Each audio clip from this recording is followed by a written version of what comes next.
So Brian has crippled me in this game. He has cut me off at the knees. David won't even talk game with me anymore. Like, and it wasn't in like a disrespectful way that he said it. Just that avenue is closed, and Brian probably doesn't want to work with me because he's claiming I'm some like huge threat to win this game. So my days are probably numbered.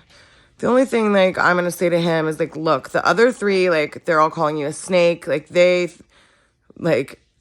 mean, I can't be positive about Kevin, but, like, Joe and Jess, like, will work with you over their dead bodies. I mean, so I don't know what's going on in that group of 6 over there, but, like,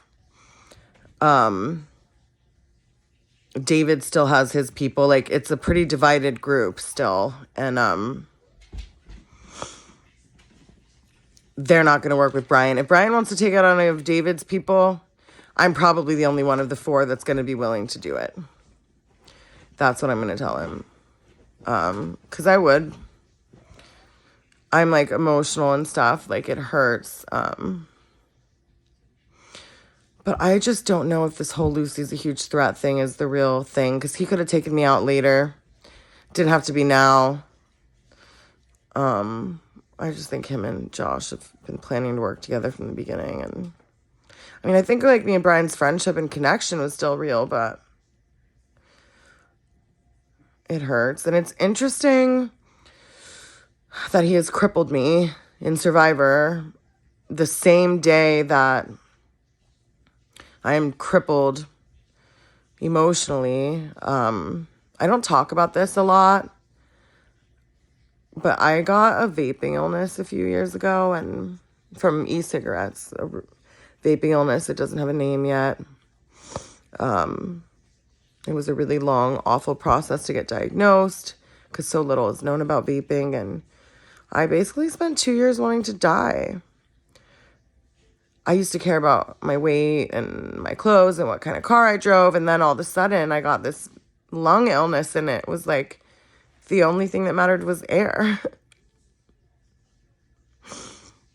And I suffocated for about 2 years, and doctors didn't know how to help me or if it would ever go away, and then it went away. But it flares up again every few months for like a week or two. And then I get crippled with depression and fear, and I can't get out of bed for a couple weeks. And then it goes away, and I go on with my life and hope that maybe this time it won't come back, and it always does. And it came back today, or yesterday, I guess, you can say now. It came back yesterday.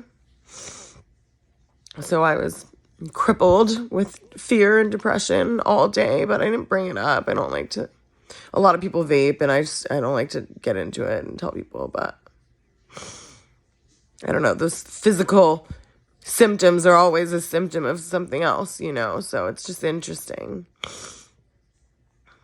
that I'm crippled in this game and crippled with sadness right now from not being able to breathe. I don't know how much fight I have left in me, but maybe I'll feel differently tomorrow. I mean, I would just like to talk to Brian. People heal from painful events by getting answers. That's a huge part of the healing process. So I just want to talk to him.